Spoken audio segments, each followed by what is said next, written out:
নমস্কার, আমি ছন্দা। আজকে আপনাদের সামনে উপস্থাপন করছি কবিগুরুর আরেকটি বিখ্যাত কবিতা, যার নাম কৃষ্ণকলি। কৃষ্ণকলি কৃষ্ণকলি আমি তারেই বলি, কালো তারে বলে গায়ের লোক। মেঘলা দিনে দেখেছিলাম মাঠে, কালো মেয়ের কালো হরিণ চোখ। ঘোমটা মাথায় ছিল না তার মোটে, মুক্ত বেনি পিঠের পরে লোটে। কালো তা সে যতই কালো হোক, দেখেছি তার কালো হরিণ চোখ।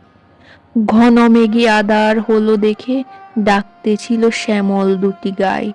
শ্যামা মেয়ে ব্যস্ত বেকুল পদে, কুটির হতে অশ্র এলো তাই। আকাশ পানে হানি যুগল ভুরু, শুনলে বারেক মেঘের গুরু গুরু। কালো তা সে যতই কালো হোক, দেখেছি তার কালো হরিণ চোখ। পূবে বাতাস এলো হঠাৎ ধেয়ে, ধানের খেতে খেলিয়ে গেল ঢেউ। আলের ধারে দাঁড়িয়েছিলাম একা, মাঠের মাঝে আর ছিল না কেউ। আমার পানে দেখলে কিনা চেয়ে, আমি জানি আর জানে সেই মেয়ে।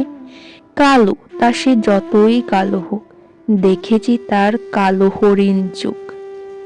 এমনি করে কালো কাজল মেঘ, জ্যৈষ্ঠ মাসে আসে ঈশান কোণে। এমনি করে কালো কোমল ছায়া, আষাঢ় মাসে নামে তমাল বনে।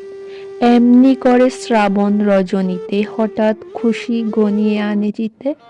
কালো তা সে যতই কালো হোক, দেখেছি তার কালো হরিণ চোখ। কৃষ্ণকলি আমি তারেই বলি, আর যা বলে বলুক অন্য লোক। দেখেছিলে ময়না পাড়ার মাঠে, কালো মেয়ের কালো হরিণ চোখ। মাথার পরে দেয়নি তুলি বাস, লজ্জা পাবার পায়নি অবকাশ।